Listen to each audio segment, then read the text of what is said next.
Hello and welcome to Cricket Happenings, dear friends and subscribers. It gives me real pleasure here to welcome you on this cricket show. As you know, I have been doing this cricket broadcast of this daily cricket show, Cricket Happenings, for quite a long time, for quite a number of years, as you know. And this is my passion. And you know, it gives me a real pride today that I'm out here. As you know, I'm broadcasting from Canada, and I'm very happy to say that I have the pleasure today and also in this forthcoming cricket show that I'll be doing. I'll be definitely talking about the Canada Dry Global T20 tournament, which started at King's City. It's the first league, T20 league, which has been floated.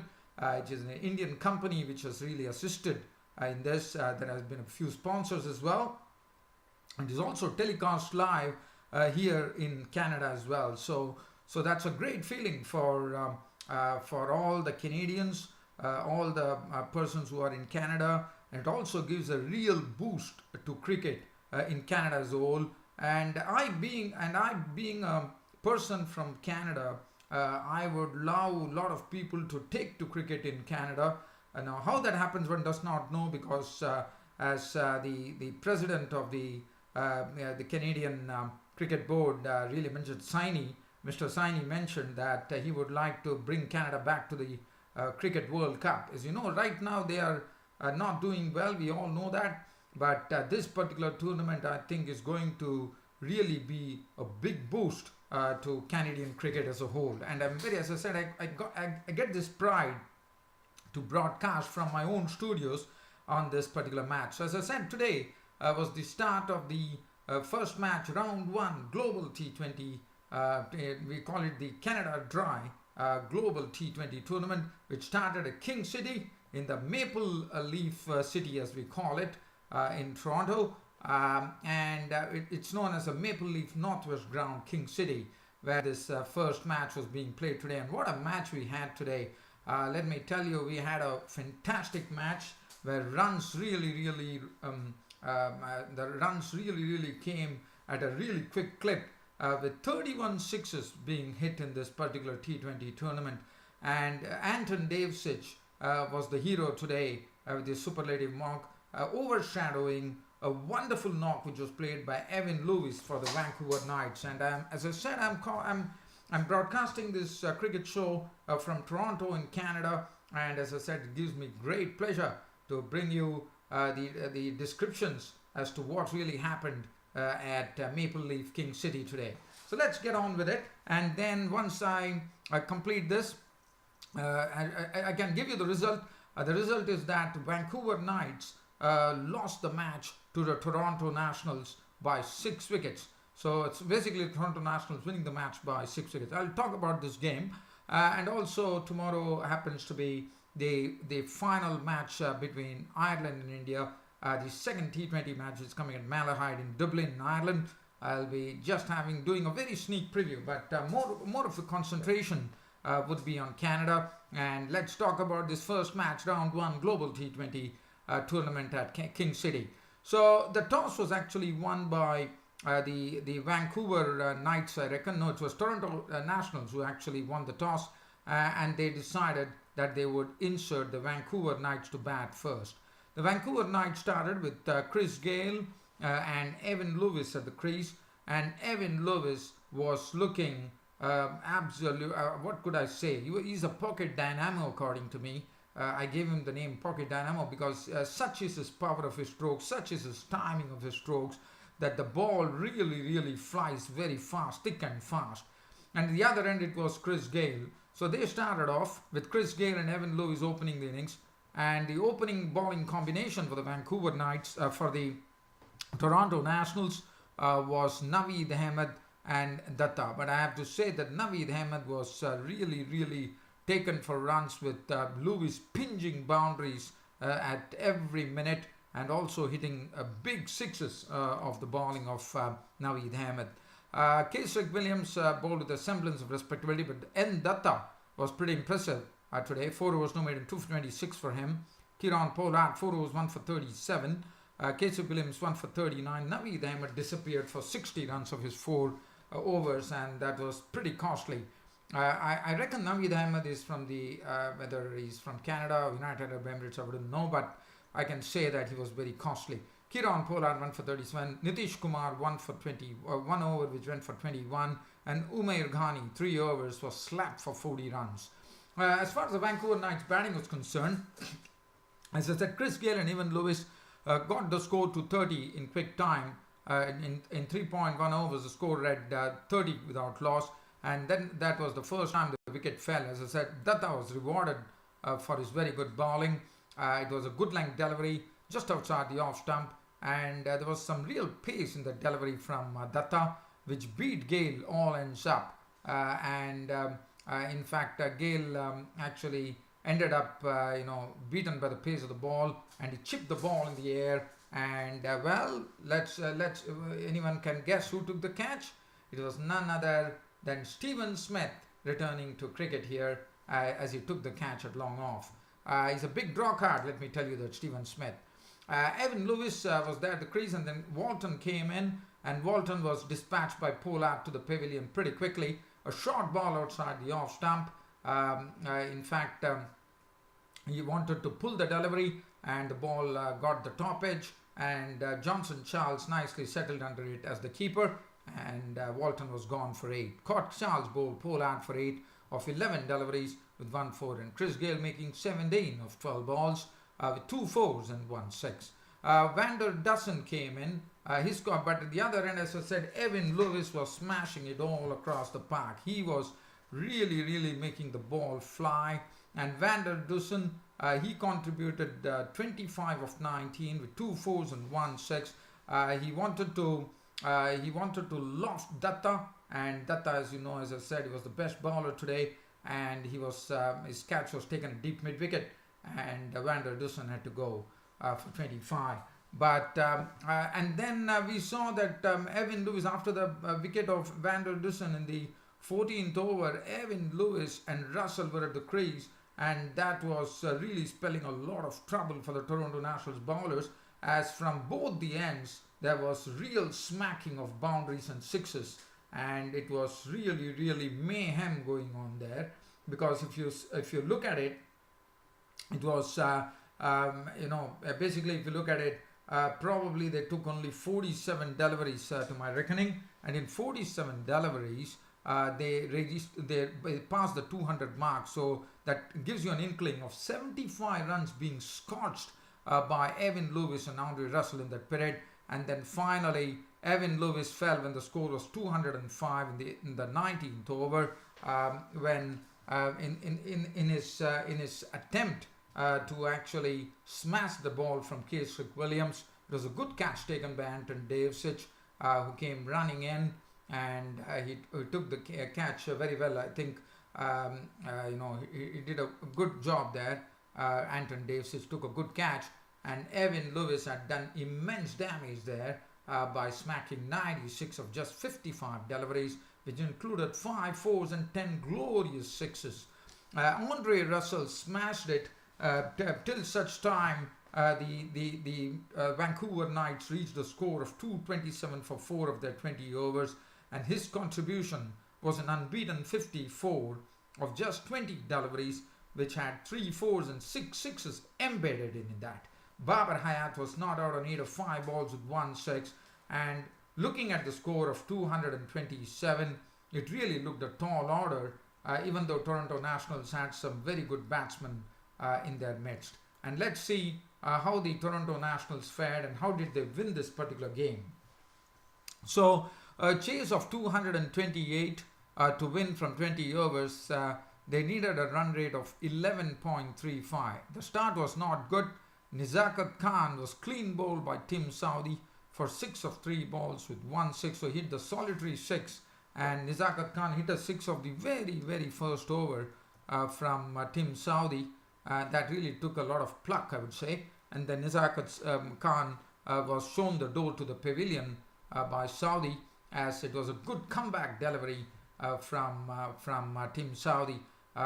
In fact, Nizakat wanted to, he had actually given room, he had left the stumps open and in the process he beat the outside edge of the batsman, and his off stump was out of the ground. So Nizakat Khan was gone bowled by Saudi for 6, which read the score read 7 for 1.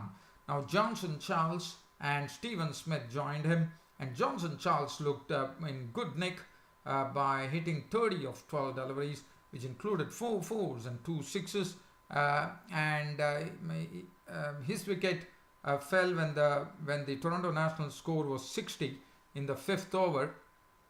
As you know, Charles was definitely swinging the bat in a very, very hard manner, and this time Charles wanting to loft Saad bin Zafar, in fact lofted him to the long on, where Vander Dussen took the catch, and 60 for 2 in the 5th over.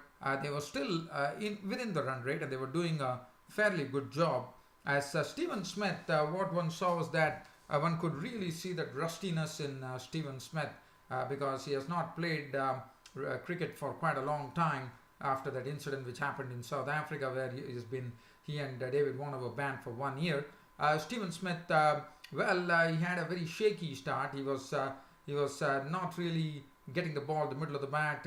He was not looking good at all at the crease. But later on, slowly and I would say gradually, he started getting into terms with it, and he got used to the pitch, as he got a good partner at the other end, Anton Devcich, who was playing very well. And the score was 60 for 2. They kept up the momentum, I thought, because from the 4th over onwards, from the 5th over, they moved the score to 150. So basically it was some 89 odd runs partnership, but it was done very well. Stephen Smith in particular played some brilliant shots, some handsome shots, I would say, because we saw that, one knows that Stephen Smith is someone who is a very crafty player, and also a sort of a real classical, in the classical mold, and he really entertained the crowd that was assembled here at King City with some very good range of strokes, one thought. And one of the strokes that really stood out to me was going on the back foot and punching the ball to the boundary. What a shot that was! That had a Stephen Smith class written all over that particular shot. Tremendous shot from Stephen Smith. And Stephen Smith, he was not in a hurry. I mean, he was playing in a very smart manner. He was getting the loose ball, hitting the loose ball. At the other end, Anton Devcich was doing a good job. But Anton Devcich probably towards the latter stages of the game, and it was still, it was not an easy thing, because you had to sustain a run rate of 11.35. It was definitely never going to be easy. And then definitely Stephen Smith and Anton Devcich had to really turn it on, and they started doing it because they knew that the big shots had to come. And Stephen Smith only hit 1-6, but look at the way Anton Devcich played. Anton Devcich was marvellous batting from Anton Devcich. But in the process, Fawad Ahmed, the right-arm leg spinner, took the wicket of Stephen Smith, his Aussie mate, one could say. It was a flighted delivery outside the off stump, and it was very well bowled, I thought, because he lured Stephen Smith down the track, and the ball actually spun away. He wanted to loft it, but it was pretty good work. He actually slipped the delivery outside the off stump, and a pretty smart stumping by the keeper, and the score read 151 for 3. Stephen Smith definitely played well. Stump Walton bowled Fawad Ahmed for 61 of 41 deliveries, 8 fours and 1 6. So 151 for 3 in the 14th over. Kieron Pollard walked in to join Anton Devcich, who was looking firmly entrenched at the crease at the time. Kieron Pollard, one saw that he really struggled. He could not really lay back to ball, and he was beaten by pace. Now, Andre Russell was very impressive, according to me, initially, because what he was doing is he was hitting the deck hard and getting the ball. And also one could see that this King City pitch in Toronto had a lot of pace as well. The ball was coming quickly, and Kieron Pollard definitely was beaten by some pace here, and Kieron Pollard's wicket was taken by Russell. Now, Kieron Pollard was definitely the danger man, but Kieron Pollard got a ball outside the off stump. He wanted to slog it. The ball took the leading edge, and Gale was into business taking the catch. But Kieron Pollard was out very cheaply for just 4 runs. It was a big disappointment. But Aaron Devcich was still, reigning supreme. He was doing a good job as he was joined in by the captain of the team, Darren Sammy. And Darren Sammy, one knows, he's not a one, and he's very, very tailor-made for such situations. When Darren Sammy entered the scene, the score at 185 for 4 in the 17th over. So basically, they still required 45 odd runs. So if you look at it, if you look at the equation, 47 runs I reckon, and that was from 4 overs. So they still had to sustain the same run rate. And Darren Sammy did not waste any time. He started slamming the ball, and he hit a very sweet 22. But the turning point, they still needed some runs, and Anton Devcich was the man who was really seeing the ball like a football, one reckoned, after coming into the crease, and he really saw to it that they won. And one thought that Andre Russell had really bowled very well till such time he bowled the 19th over, in which Anton Devcich hit him for 3 sixes, and such was the power. One was a superb shot. He hit him straight over the top for a 6. The other one, there were 2 swings on the leg side for a 6, and particularly one thing where he actually moved on to the off stump and swung him over the leg side for a 6. What a shot that was. And Darren Sammy, as I said, he's someone who will never leave a chance. Cottrell got some real beating at the hands of Darren Sammy, and in the next over, Anton Devcich went really berserk in the and that was the turning point. But Andre Russell, till such time, had bowled so well. After that, he was taken for plenty of runs, as 21 runs leaked in that 19th over, which really closed the issue for Vancouver Knights, and Toronto Nationals won the match, with Anton Devcich remaining not out on 92 of 44 deliveries, 10 fours and 6 sixes, fetching him the Man of the Match award. Darren Sammy remained not out on a sweet 22 of just 10 deliveries, which included 2 fours and 2 glorious sixes. As far as if you look at the bowling card here, as far as the Vancouver Knights bowlers were concerned, Tim Southey, 4 overs, 1 for 44. Cottrell, I have to say that Shane Cottrell was not impressive at all, not only with the ball, also in the field.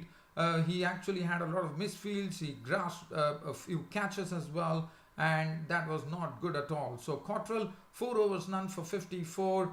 He was really hammered. Saad bin Zafar, 2 overs, 1 for 25. Fawad Ahmed, 4 overs, 1 for 35, was the best according to me. Russell got rammed for 40, especially the 21 runs leaked in that 19th over seemed to be a big difference. And Gordon, 1.2 overs, none for 25, got some real beating there. And Anton Devcich was a very impressive knock. In fact, probably deserved a century. But I'm sure we will hear a lot about Anton Devcich in the remaining matches here in the global T20 Canada tournament at King City. Devcich was not out of 92 of 44 deliveries, 10 fours and 6 sixes. Well, so Toronto Nationals actually winning the first game against the Vancouver Knights by 6 wickets. And really a very good game of cricket, very good start first up. Well, it doesn't leave me much to talk about. All that I can say, it was a real pleasure to actually talk about cricket in Canada for quite a long time. And as I'm doing this broadcast, as I said, I really have the pleasure of bringing this to you. And let me tell you, dear friends and subscribers, I will be bringing this out to you on a daily basis. So don't worry about it. I'll keep you informed as to what really panned out at King City. Other than that, tomorrow, as I said, the final T20 match between India and Ireland. And Ireland, one has to see whether they have learned their lessons, whether they have actually looked into the videos and tried to see as to how they play the spin, because that was their faltering part according to me. They faltered at that main thing, and that was the spinners Kuldeep Yadav and Yuzvendra Chahal. So it will be interesting to see. For me, I'll be looking at what would be Ireland's strategy against the spinners. And other than that, well, I can say that India will probably ring in some few changes, as Virat Kohli very rightly mentioned. Rohit Sharma might make place for KL Rahul. I'm also expecting Dinesh Karthik to be in the mix as well, because he's a form guy according to me. And we might even see Bhuvaneshwar Kumar come into the mix, and Bumrah or whether it's going to be Siddharth Kaul. It'll be interesting. So that's the final. And Ireland, I'm sure they are learning a lot in playing in this second T20 against India as well. And even if they could not do much, at least they can put up some notable performances, and that's what one is looking out for. Well, dear fans, subscribers, a pleasure bringing you this daily cricket show. And as I said, it was an added pleasure for me talking about cricket in Canada itself, the global Canada Dry Global T20, which went in favor of Toronto Nationals today. And as I said, this coverage will be going on every day. You will be hearing reports about what's happening here at King City. Thanks for your continued company on this daily cricket show of mine. And it's time here to say good night.